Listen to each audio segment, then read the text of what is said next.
तो नेशन 360 में अब बात इस वक्त की सबसे बड़ी खबर की। बॉलीवुड स्टार शाहरुख खान के बेटे आर्यन की आज कोर्ट में पेशी है। कुछ देर में एनसीबी आर्यन खान को लेकर कोर्ट जाने वाली है। बता दें आपको कि आर्यन की आज एनसीबी की जो रिमांड है वो खत्म हो रही है।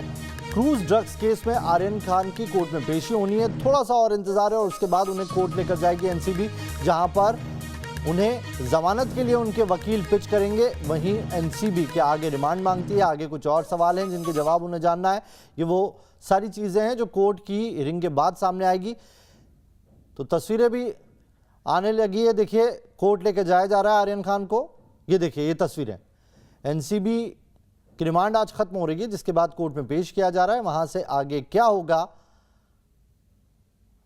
तो आर्यन खान को देख रहे हैं। आर्यन खान के दोस्त भी साथ में हैं, अरबाज भी आपको दिखाई दे रहे हैं। पंकज हमारे साथ जुड़ गए हैं इस खबर पर ज्यादा जानकारी के साथ। पंकज, क्या एनसीबी आगे और रिमांड या कस्टडी की मांग कर सकती है? जी बिल्कुल, देखिए आर्यन खान बीते 5 दिनों से एनसीबी की रिमांड में है। लगातार उनसे पूछताछ चल रही थी। एक तरफ जहां आर्यन खान और उनके साथ जो लोग गिरफ्तार हुए उनसे पूछताछ चल रही थी, वहीं दूसरी तरफ इस पूरे मामले में एनसीबी लगातार मुंबई के अलग अलग इलाकों में छापेमारी करके ड्रग्स बरामद कर रही है और साथ ही कई ड्रग पेडलर्स को भी गिरफ्तार किया गया है। अब तक कुल 16 लोग इस पूरे मामले में गिरफ्तार हो चुके हैं, जबकि क्रूज पर से सिर्फ 8 लोगों को ही पहले डिटेन किया गया था और बाद में गिरफ्तार किया गया। इन 8 लोगों में आर्यन खान, अरबाज और मुनमुन जो है वो भी शामिल है। इस वक्त हम कोर्ट के बाहर हैं। कोर्ट में कुछ ही देर में आर्यन, अरबाज, मुनमुन और जिन लोगों की रिमांड आज खत्म हो रही है उन सबको यहाँ पर पेश किया जाएगा। बड़ा सवाल यही है कि एक बार फिर से क्या जो एनसीबी है वो आर्यन खान की रिमांड मांगेगी, क्योंकि सबसे पहले एनसीबी ने 2 दिनों की रिमांड मांगी थी, जबकि कोर्ट ने 1 दिन की रिमांड दी थी। उसके बाद एनसीबी ने 13 अक्टूबर तक की रिमांड मांगी थी, लेकिन कोर्ट ने सिर्फ 7 अक्टूबर तक की रिमांड दी है। ऐसे में देखना यही है कि क्या एक बार फिर से जांच का हवाला देकर एनसीबी आर्यन खान और उनके साथ जो लोग गिरफ्तार हुए हैं उनकी रिमांड की मांग करते हैं, या फिर आज कोर्ट से आर्यन खान को बेल मिल जाती है। और लगातार इसको लेकर राजनीति शुरू हो गई है। एनसीबी पर भी एक तरह से दबाव बनाने की कोशिश है।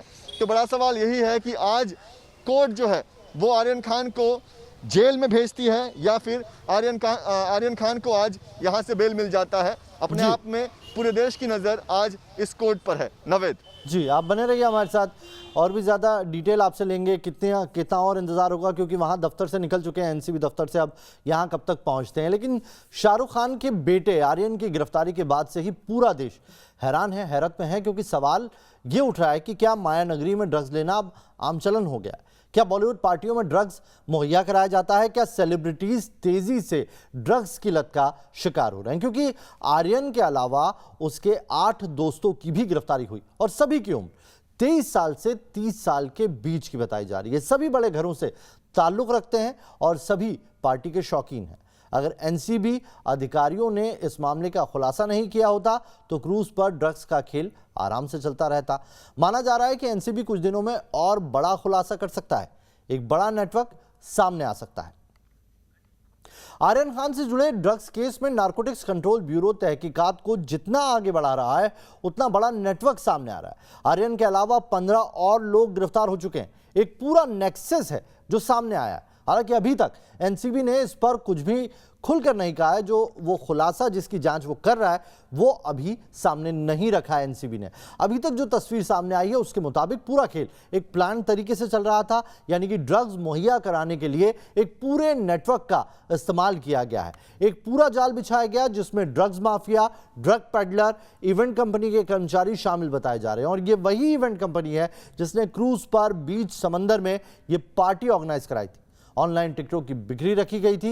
इस नेटवर्क में ड्रग माफिया ने ड्रग पेडलर के जरिए आर्यन और उसके दोस्तों तक ड्रग्स पहुंचाई। बताया यह जा रहा है कि इवेंट कंपनी के लोगों को जानकारी थी कि क्रूज पर ड्रग्स ले जाई गई है। हालांकि ड्रग्स बेहद खुफिया तरीके से छुपाकर ले जाया गया। अभी तक इवेंट कंपनी के 4 कर्मचारी हैं जो गिरफ्तार हुए हैं। 2 ड्रग पेडलर भी एनसीबी के हत्थे चढ़े हैं। और इसके अलावा शुरुआत में आर्यन खान, उसके दोस्त अरबाज मर्चेंट और मुनमुन धमेचा की गिरफ्तारी हुई। बाद में आर्यन के 6 और दोस्तों की भी इस बाबत गिरफ्तारी की गई है। सभी को रिमांड पर एनसीबी दफ्तर में रखा गया। आर्यन खान और उसके दोस्तों पर एनडीपीसी एक्ट की धारा 8C, 20B, 27 और 35 के तहत मामला दर्ज किया गया है, जिसमें 6 महीने या फिर साल भर तक की सजा हो सकती है या फिर 10,000 जुर्माना या फिर दोनों हो सकता है। इस मामले में एनसीबी तेजी से सबूत जुटाने में लगी है। सबूतों को जमा करने के लिए एनसीबी ने आर्यन के फोन की क्लोनिंग कर उसे फॉरेंसिक जांच के लिए भी भेजा है। एनसीबी के अधिकारियों को व्हाट्सएप चैट्स के जरिए ड्रग्स को लेकर कुछ अहम जानकारियां भी हाथ लगी हैं। ये सुराग बेहद महत्वपूर्ण हो सकते हैं इस केस के लिए। फॉरेंसिक लैब में जांच के बाद फोन से और भी राज खुलने की उम्मीद जताई जा रही है।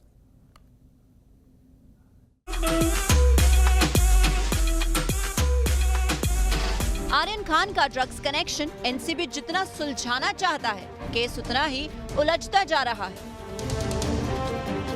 अभी तक 16 लोगों की गिरफ्तारी हो चुकी है, लेकिन धंधे का असली मास्टरमाइंड गिरफ्त से बाहर है। एनसीबी ने मुंबई और आसपास के इलाकों में 10 से ज्यादा जगहों पर रेड की। इस दौरान 2 ड्रग पेडलर को भी गिरफ्तार किया गया, लेकिन अभी तक पूरे खेल का खुलासा नहीं हो पाया है। आर्यन और अरबाज मर्चेंट की गिरफ्तारी पर कई तरह के सवाल उठ रहे हैं।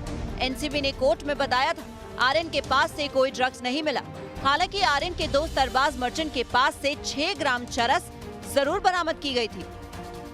अब सवाल ये है कि इसके बाद भी आर्यन और अरबाज को एनसीबी की कस्टडी में क्यों रखा जा रहा है। इस बारे में आर्यन ने स्टेटमेंट भी दिया था, जिसे आर्यन के वकील सतीश मानशिंडे ने कोर्ट में पढ़कर सुनाया, जिसमें लिखा था, मेरे पास से मेरे मोबाइल फोन के अलावा कुछ भी जब्त नहीं किया गया।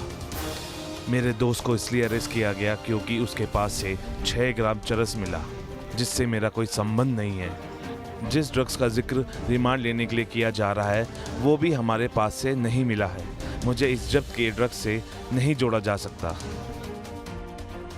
हालांकि ड्रग्स सेवन के मामले में भी एनसीबी कस्टडी ले सकती है, जिससे ड्रग्स के नेटवर्क के बारे में पूछताछ कर सके। इस बीच एनसीबी की तरफ से कोर्ट में जवाब भी दिया गया है। एनसीबी की तरफ से additional solicitor general Anil Singh ने कहा, केवल आर्यन के पास से ड्रग्स नहीं मिला, इसका मतलब ये नहीं कि वो बेगुनाह हैं।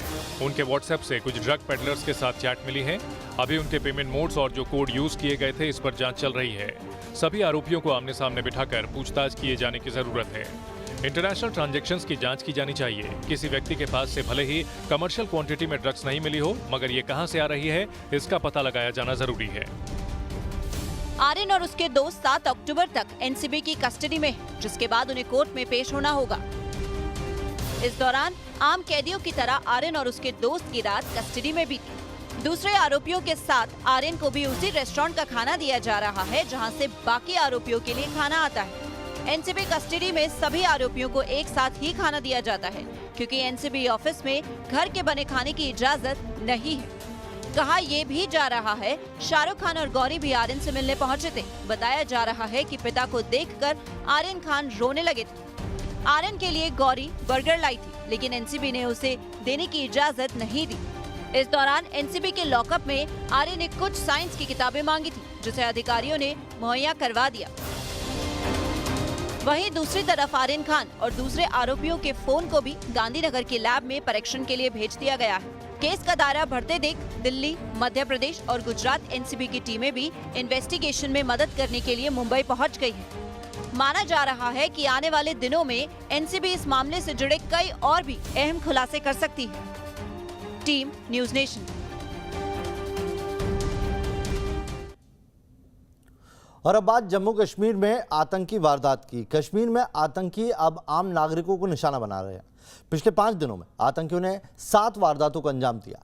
ताज़ा मामला श्रीनगर के ईदगाह इलाके का है, जहां पर आतंकियों ने government boys higher secondary school में घुसकर फायरिंग की और प्रिंसिपल सतिंदर कौर और शिक्षक दीपक चंद की हत्या कर दी। सतिंदर कौर सिख समुदाय और दीपक चंद कश्मीरी पंडित थे। तो आतंकियों ने श्रीनगर के जिस स्कूल में हमले को अंजाम दिया, वहां पर गोलियों के निशान हमले की गवाही दे रहे हैं। न्यूज़ नेशन संवाददाता मीर फरीद ग्राउंड जीरो पर पहुंचे, देखिए उनकी रिपोर्ट। मेरे पीछे जो आप ये कमरा देख रहे हैं यही है कमरा प्रिंसिपल का इस स्कूल में। सतिंदर कौल आज सुबह जो है रूटीन के हिसाब से यहाँ पहुँची, इसी कमरे में थी जब बाहर थोड़ी अफरा तफरी हुई, बाहर आई और जैसे ही वो बाहर आई तो 2 से 3 मिलिटेंट जो ऑलरेडी यहाँ आ चुके थे, उन्होंने सारे स्टाफ को जो है यहाँ जमा होने के लिए कहा। सारे स्टाफ का जो है मोबाइल भी लिए गए और उनके साथ उनकी आइडेंटिफिकेशन भी हुई और जब उनको ये पता चला कि ये 2 वही लोग हैं जिनको टारगेट करने के लिए वो यहाँ आए हैं तो सिर्फ जो है कुछ ही सेकंड में उन्होंने जो है अपना पिस्टल्स निकाले और यहाँ पे उनको फायर किया। दोनों को जो है आप देख सकते हैं यही वो एग्जैक्ट लोकेशन है जहाँ पे वो खड़े थे और जहाँ पे उनको जो है गोली मारी गई और गोली इस तरीके से मारी गई कि कोई बचने की कोई गुंजाइश ना रहे। अपर बॉडी शॉट थे और सर पे भी जो है गोली मारी थी और मौके पे ही जो है दोनों की यहाँ पे मृत्यु हो गई। और उसके बाद जो है 15 से 20 मिनट के बाद जो है पुलिस आई और उतनी देर में जो है सारे जो अटैकर्स थे यहाँ से फरार हो चुके थे। इसके बाद जो है इन्वेस्टिगेशन शुरू हुई है, पुलिस ने आई विटनेसेस से भी बात की है और अब जो हमारे पास इनपुट्स हैं उसके मुताबिक जो टीआरएफ है जिसको लश्कर का शैडो माना जाता है, उन्होंने जो है रिस्पॉन्सिबिलिटी ली है इस अटैक की और साथ साथ ये भी कहा है कि ये जो दोनों टीचर थे ये 15 अगस्त का जो कार्यक्रम था झंडा लहराने का, सरकार ने जो अमृत जो महोत्सव आज़ादी का अमृत महोत्सव के तहत हर एक स्कूल को आदेश दिए थे कि एक 15 अगस्त पे आज़ादी का फंक्शन हो, झंडा लहराने का फंक्शन हो, तो इनको जो है उसी वजह से ये टारगेट किया गया है। पिछले कुछ समय से हमने देखा है लगातार एक के बाद एक टारगेटेड किलिंग्स हुई हैं श्रीनगर में। केंद्र सरकार भी चिंतित है, एक हाई लेवल मीटिंग वहाँ भी थी। यहाँ भी जो है पुलिस की जो टॉप ब्रास है, सिक्योरिटी एजेंसीज़ हैं, सुबह से ही जो है मीटिंग्स चल रही हैं और कोशिश ये कर रहे हैं कि कुछ ऐसा प्लान एलॉबरेट बनाया जाए, कुछ ऐसा सिक्योरिटी प्लान बनाया जाए जिसके तहत जो है ऐसे टारगेट्स को जो है सिक्योरिटी दी जाए। इससे पहले भी जब ML बिंद्रू की किलिंग हुई 2 दिन पहले तो उनकी फैमिली और उनके जो रिलेटिव्स हैं उन्होंने ये कहा था कि ये थ्रेट में थे, एक माहौल बन रहा था, लेकिन जो चूक हुई सुरक्षा एजेंसीज़ की तरफ से और वो प्रोटेक्ट नहीं कर पा रही हैं। तो एक बहुत बड़ा जो है एक चैलेंज बन के आया है ये सुरक्षा एजेंसीज़ के लिए कि कैसे जो है इनको सिक्योर करें, कैसे जो है ऐसे टारगेट्स जो ये वल्नरेबल टारगेट्स हैं जगह जगह पे जो नॉन लोकल और जो आपके नॉन मुस्लिम जो टारगेट्स हैं, टीचर्स हैं जो ये काफ़ी जगह पे जो है ये तैनात हैं श्रीनगर में, कश्मीर पूरी घाटी की आप बात करें तो कई जगह ये जो है ड्यूटी दे रहे हैं। तो एक को सिक्योर करना एक बहुत बड़ा जो है मसला बन सकता है। अब देखना यह है कि क्या रणनीति लेकर सरकार आती है, पुलिस क्या करती है इसको रोकने के लिए। लेकिन अभी अगर आप श्रीनगर की बात करें या पूरी घाटी की बात करें, दहशत का माहौल है। वीडियो जर्नलिस्ट मोहम्मद यूनिस के साथ मीर फरीद, श्रीनगर, न्यूज़ नेशन के लिए। कश्मीर में आतंकी अब आम नागरिकों की हत्या पर उतारू हैं। पिछले साल के आंकड़े बता रहे हैं कि सुरक्षा बलों की कार्रवाई से बौखलाकर आतंकी ऐसी वारदातों को अंजाम दे रहे हैं। साल 2017 में आतंकियों ने 40 नागरिकों की हत्या की थी। साल 2018 में 39 नागरिकों की हत्या की गई। साल 2019 में 39 नागरिकों की हत्या की गई, जबकि साल 2020 में 37 नागरिक ऐसे थे जिन्हें आतंकियों ने मौत के घाट उतारा। 2021 में अब तक आतंकी अभी तक 25 लोगों की हत्या कर चुके हैं। कश्मीर में आतंकी घटनाओं की बात करें तो अनुच्छेद 370 हटने के बाद इसमें कमी जरूर आई।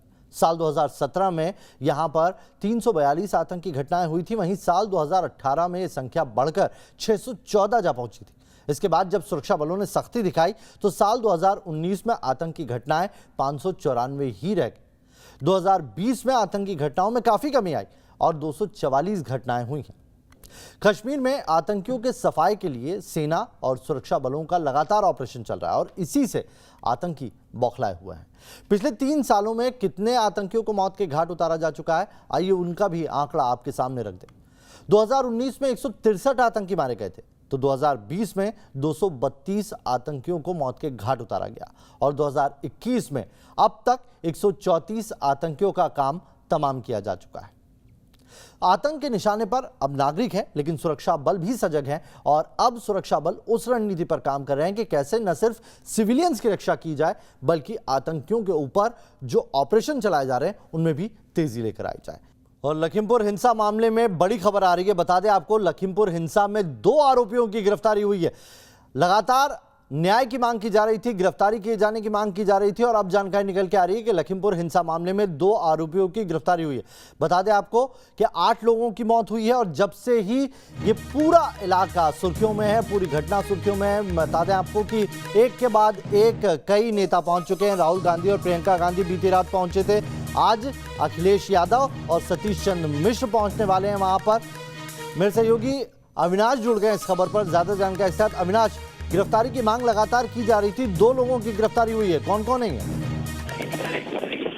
बिल्कुल, देखिए अभी तक जो जानकारी सामने आई है उसमें आशीष मिश्रा और लौकुश का नाम सामने आ रहा है। और देखा जाए तो ये चूंकि आरोपी भी थे और जब से ये घटना हुई तब से इन लोगों को गिरफ्तार करने की मांग की जा रही थी। हालांकि जब कल प्रियंका गांधी और राहुल गांधी पीड़ित परिवारों से मिले तो वहां पर भी इस बात की मांग की गई परिवार के द्वारा कि अब तक गिरफ्तारी क्यों नहीं हुई है। उसके बाद चूंकि कह सकते हैं कि काफी दबाव भी था प्रशासन के ऊपर कि जल्द अविनाश मैं एक बार फिर से आपसे पूछता हूं, जो मुख्य आरोपी हैं, जो मंत्री के बेटे हैं आशीष मिश्रा, उनकी गिरफ्तारी हो गई है? जी, अभी ऐसी सूचना आई है कि आशीष मिश्रा उर्फ मोनू, जो कि अजय मिश्रा उर्फ टेनी के बेटे हैं और जिनके ऊपर आरोप है कि वो उस गाड़ी में सवार थे, उनकी गिरफ्तारी की सूचना आ रही है। उनके साथ में लौकुश, जो आशीष मिश्रा उर्फ मोनू का साथी बताया जा रहा है कि इन दोनों लोगों को पुलिस ने गिरफ्तार कर लिया है। हालांकि देखिए सबसे अहम बात यह है कि शुरू से ही अजय मिश्रा टेनी और आशीष मिश्रा मोनू की तरफ से ये दावा किया जा रहा था कि वे लोग उस घटना के वक्त कहीं और मौजूद थे। लेकिन जो किसान थे, जो किसान नेता थे और जो मृतकों के जो परिजन हैं, वो लगातार ये बोल रहे थे कि जो थार गाड़ी थी उस गाड़ी में आशीष मिश्रा उर्फ मोनू सवार थे। लेकिन आशीष मिश्रा की तरफ से कहा जा रहा था कि उस वक्त वो एक दंगल जहां चल रहा था उस दंगल में मौजूद थे और उसके साक्ष्य भी, जो वीडियो साक्ष्य उनके पास मौजूद है। हालांकि देखिए जिस तरीके से मामला तूल पकड़ा और चूंकि सुप्रीम कोर्ट ने इस पूरे मामले को लेकर स्वतः संज्ञान लिया, सुप्रीम कोर्ट में मामला गया, उसके बाद कह सकते हैं कि ये गिरफ्तारी हुई है। तो अभी जो जानकारी सामने आ रही है उसमें आशीष मिश्रा, मोनू और लौकुश की गिरफ्तारी की बात सामने आ रही है। बहुत बहुत शुक्रिया अविनाश तमाम जानकारी के लिए आपका। चलिए एक और बड़ी खबर आ रही है। ड्रग्स केस में आर्यन खान की आज कोर्ट में पेशी है। बता दें आपको कि मुंबई की किला कोर्ट में पेश किया गया है आर्यन खान को। आर्यन खान की आज रिमांड खत्म हो रही है। आर्यन के साथ उनके दोस्त अरबाज मर्चेंट और मुनमुन दमीजा को भी कोर्ट में पेश किया गया है। उनकी जो रिमांड थी आज ही एनसीबी की खत्म हो रही है, उन्हें कोर्ट में पेश किया गया। आपसे कुछ देर पहले ये देखिए तस्वीरें आई जब उन्हें एनसीबी दफ्तर से ले जाया गया था, किला कोर्ट में उन्हें पेश किया गया है और वहां से एनसीबी आगे रिमांड की मांग करती है या उन्हें जमानत मिल जाती है, ये कोर्ट की अंदर ही इसकी जानकारी निकल के आएगी। अरबाज मर्चेंट और मुनमुन भी है जिन्हें कोर्ट में पेश किया गया है। इस बुलेटिन में अभी के लिए इतना ही। तुरंत लौट रहे हैं, बने रहिए न्यूज नेशन के साथ।